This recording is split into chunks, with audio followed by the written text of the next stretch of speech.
Good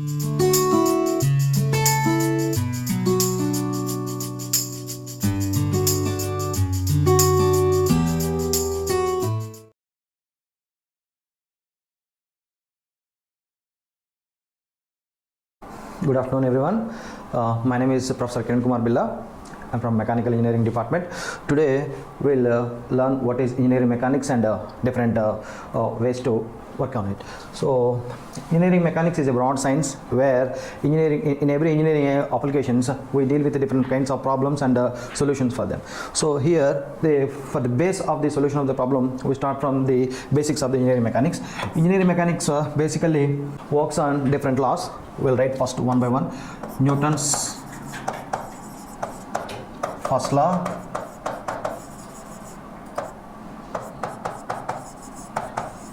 Newton's second law, Newton's third law, Newton's law of gravitation,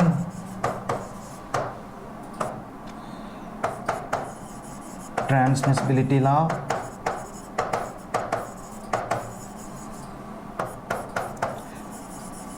parallelogram law. So these are the different laws on which engineering mechanics is based on. Let us know what is Newton's first law. Newton's first law. Every body in this universe continues in its state of rest or uniform motion unless it is compelled with another external force. That means I'll write it. Every body in this universe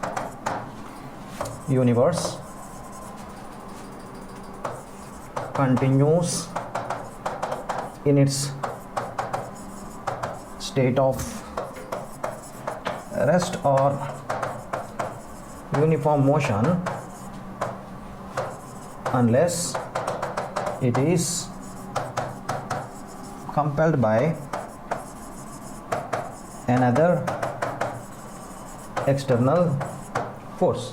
That means if a body is continuing in its state of motion, it will continue in its state of motion.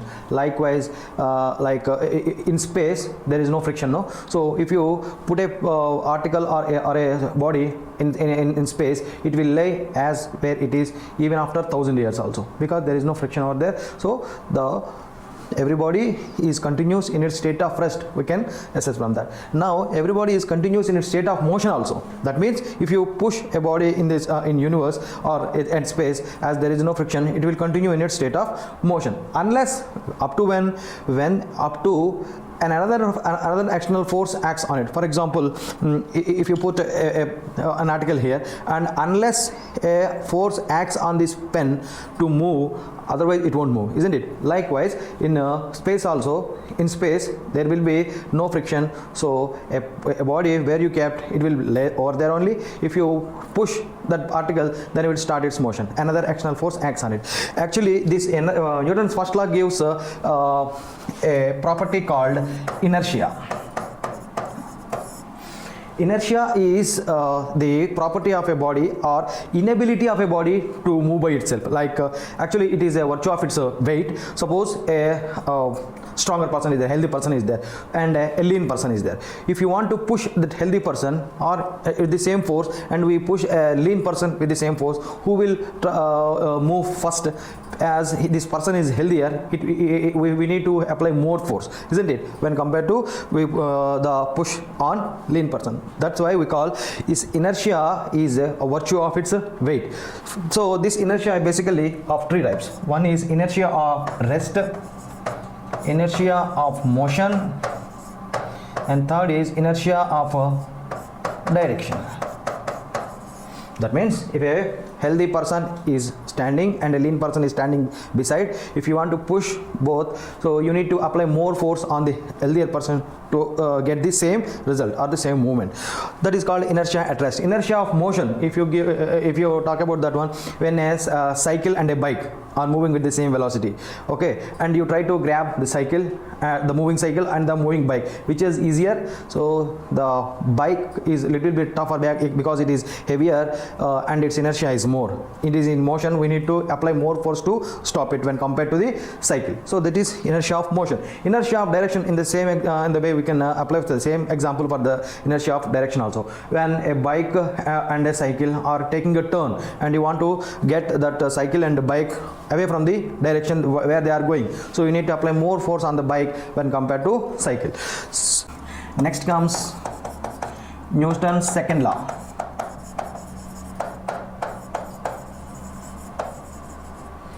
So this is also a familiar law which says the rate of change of momentum is directly proportional to external force acting on it. The rate of change of momentum. Momentum means momentum is the product of mass and velocity. So change in momentum, that means there is initial, if we consider a body is moving with an initial velocity u and final velocity v, the initial momentum will be mu and the final momentum will be mv. Change in momentum means mv minus mu. Final momentum minus initial momentum is change in momentum. So what this law says, the rate of change of momentum is mv minus mu. Rate means divided by t.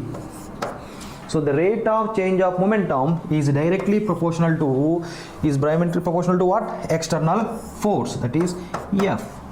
So this F is proportional to mv minus mu by t. If you take out m v minus u by t, so F is proportional to v minus u by t.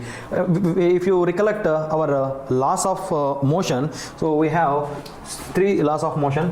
V is equal to u plus at, v square minus u square is equal to 2as, s is equal to ut plus half at square. If you recollect our intermediate knowledge, we can see these are the equations of motion. If you take the first one, v is equal to u plus at.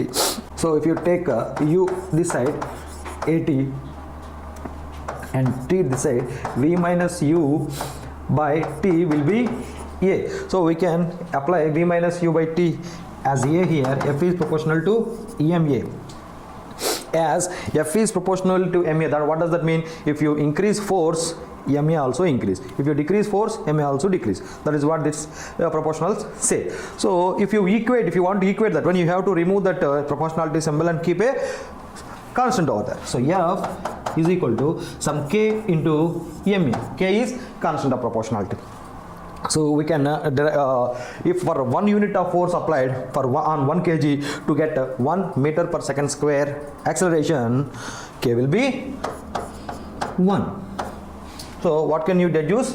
Finally, F is equal to ma. Now the Newton's second law gives the quantification of the force. Next comes to Newton's third law. Newton's third law, we know from intermediate also, it is very familiar. So, for every action there will be equal and opposite reaction, where our entire space technology is reliant on this and applications of that Newton's third law only. Now comes to the fourth one, Newton's law of gravitation. So this is another interesting law and familiar also, where it states that any two bodies in this universe, the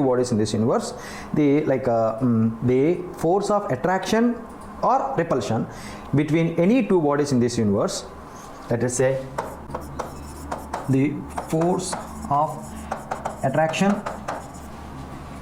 or repulsion between any two bodies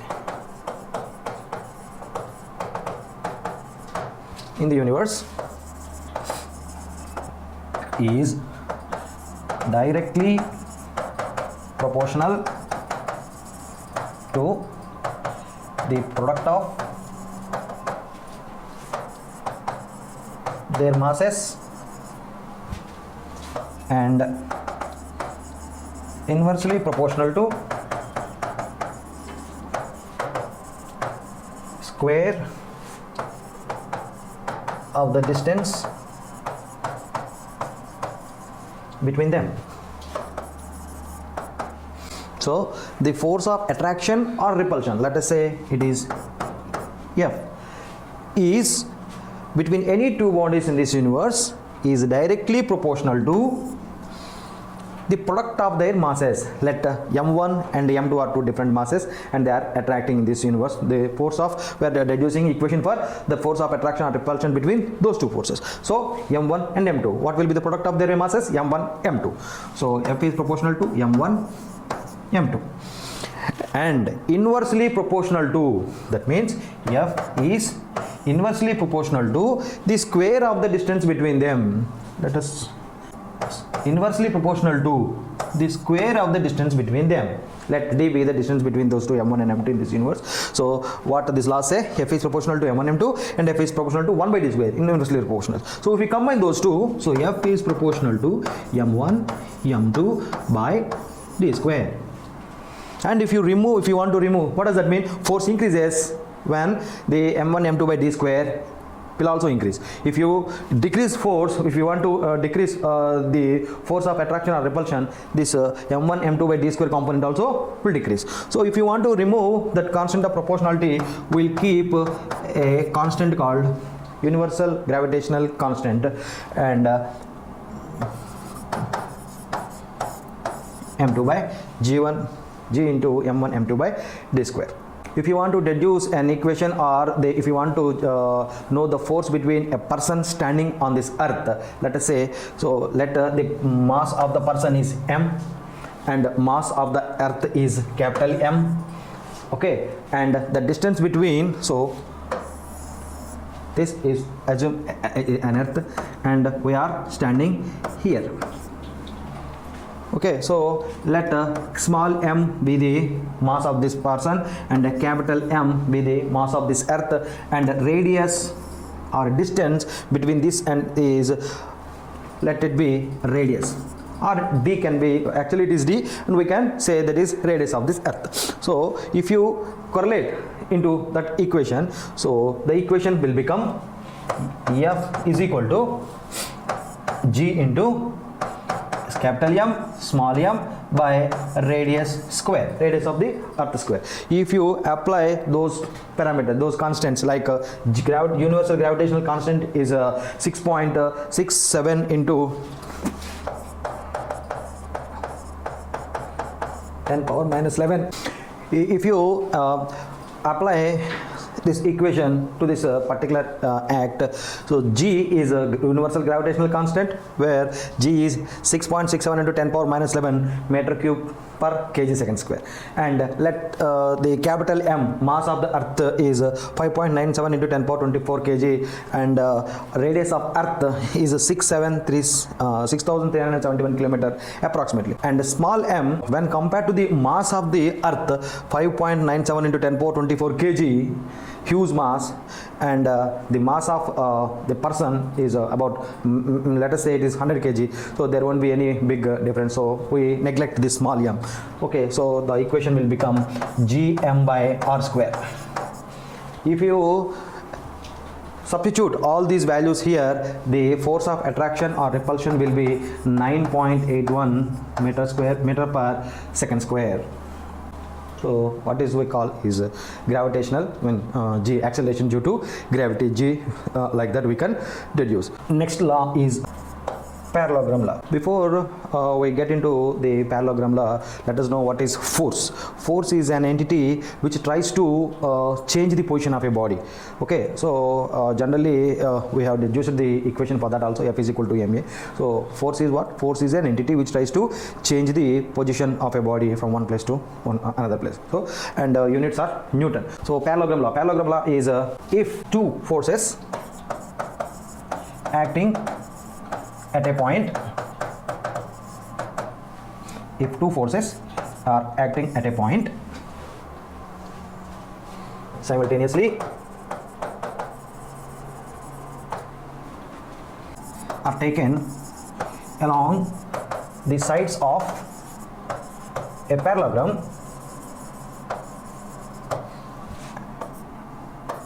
the resultant will be the diagonal passing through the point of application. Let F1 and F2 are two forces acting at point A, let it be, and now we assume that these two forces are on the sides of a parallelogram, and the resultant will be the diagonal passing through the point of application. There will be two diagonals, no, one is here and another one here. So to distinguish, write like the diagonal passing through the point of application, that will be the resultant. So we can derive this one also. Let it P and P2, P1, P. Let P and Q are two forces, or F1, F2 like are acting at a point, and the resultant force R will be, R is P square plus Q square plus 2PQ cos theta, and the theta is the angle between the two vector forces. So this is parallelogram law. Now we'll deal with the resolution of forces. Let a force is acting here with the 60 Newton. Let a force is acting at this point with an inclination of 30 degrees to the horizontal. So 60 Newton force is acting at this point with an inclination of 30. So how you resolve is, see, basically a force is inclined. So the reason why we resolve forces into x and y components is, suppose on particularly this bottle is there, okay, on this there are several forces are acting. So if you want to analyze these forces or to know the position of this bottle, whether it is moving or not moving, is there any unbalanced force, okay, so to know that unbalancing force we need to resolve that every force into x and y directions. So similarly for that as a basic we start with for a 60 Newton force acting at this point with an inclination of 30 degrees. So we resolve into x into y directions. So in x direction, as we are moving from here to here, so this will be the force resolution. This is direction resolution. In x direction it is f cos theta, and in y direction it is f sin theta. So where f is 60 and theta will be 60. So if you keep those three values here, so 60 cos 30 and 60 sin 30 will be the values of resolutions. So 60 cos 30 is 59.36 and 60 sin 30 will be, as sin 30 is 0.5, 60 30 will be 30 Newton. So let us solve a simple problem. Okay, so here in this coordinate system we have four forces, 200 Newton acting like this with an inclination is given, I'll explain how, and this is 120 Newton, and here 50 Newton force is acting 60 degrees with the horizontal. Here also 100 Newton force is acting with 50 degrees inclination with the horizontal. Now here the angles are not given, but the similar triangle is given here. So as these two lines are parallel, the angle here, if it is theta, it will be theta here also. Similarly, these two lines are similar, no, so this is, if it is theta, the angle between here is theta, then it is theta here also. So if 1 and 2, so if you analyze this triangle, angle is theta, tan theta will be, let us say theta 1, tan theta 1 will be 1 by 2, so theta 1 will be tan inverse 1 by 2. So tan inverse 1 by 2 is 9. Next, analyze the second triangle. If this is theta 2, 4 and 3, tan theta 2 will be 4 by 3 and theta 2 will be tan inverse 4 by 3. So this angle is 79 and this angle 53. So let us resolve each force one by one. This is 200 Newton force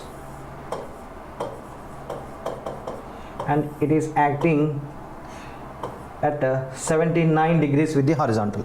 Now if you resolve this force in x and y components, so this will be the y component will be f sin theta. So 200 sin 79 is y component, and x component is 200 cos 79. This is one force. If you come to the next one, this one 120 degrees resolve in x and y directions with an inclination of 53. These are the two directions. So this is 120 cos 53 x component, and this is 120 sin 53 is y component.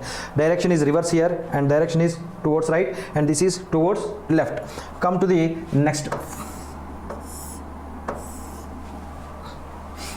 It is 60 degrees with the horizontal, and its magnitude is 50 Newton. These are the directional resolutions. 50 is magnitude, 60 is the angle. So horizontal component will be 50 cos 60, and vertical component will be 50 sin 60. And the last one is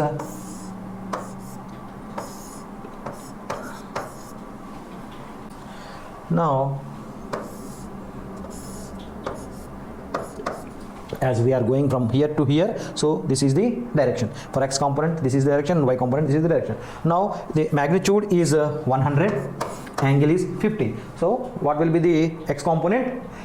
Horizontal component is f cos theta. So 100 cos 50, and this is 100 sin 50, y component. Now we will sum up in x, what are the forces in x direction, and we will sum up the forces along y direction.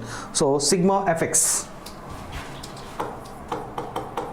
So we consider like the forces going up are positive, and forces going right to the right are positive. So let us say for this force, the x component is 200 cos 79 to the right, so positive. So 200 cos 79.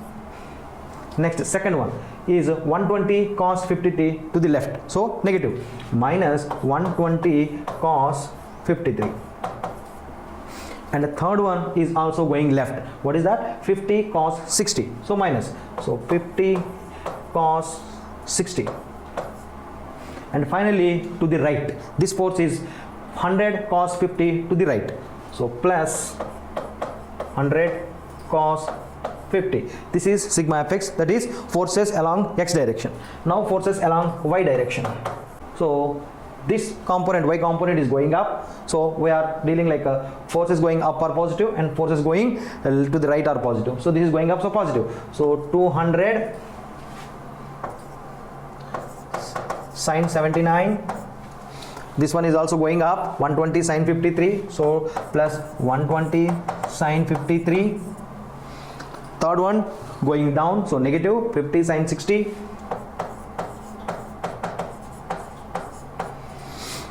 And the fourth one is also going down, so negative, 100 sin 50. So let us solve this in calculator. 200 cos 79 minus 120 cos 53 minus 50 cos 60 plus 100 cos 50. This is 5.22 Newton. So as it is positive, now we'll solve for y. 200 sin 79 plus 120 sin 53 minus 50 sin 60 and minus 100 sin 50. It is 211.2.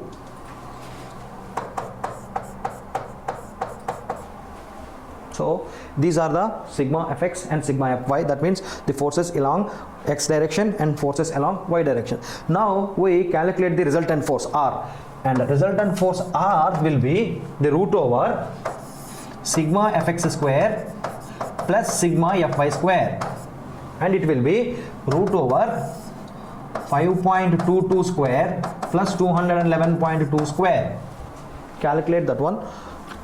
5.22 square plus 211.2 square. It is 211 Newton. So the resultant force is 211. That means it is 211 as it is not minus, and what we conclude is forces going x direction is positive, forces going up y direction is positive. The resultant r, that means it is in x coordinate, as sigma fx and sigma fy both are positive, the resultant force will be in x first quadrant only, and the angle with which this resultant force is acting is theta is tan inverse sigma fy by sigma fx. That means tan inverse 5.22 divided by 211.2, theta 1.38 degrees. So with finally we can say that this angle is positive, that means it is in first quadrant. So far we have discussed different kinds of laws in engineering mechanics and the problems associated with the engineering mechanics basic level problems we have solved, and we will see in the next lesson composition of forces and all. Thank you.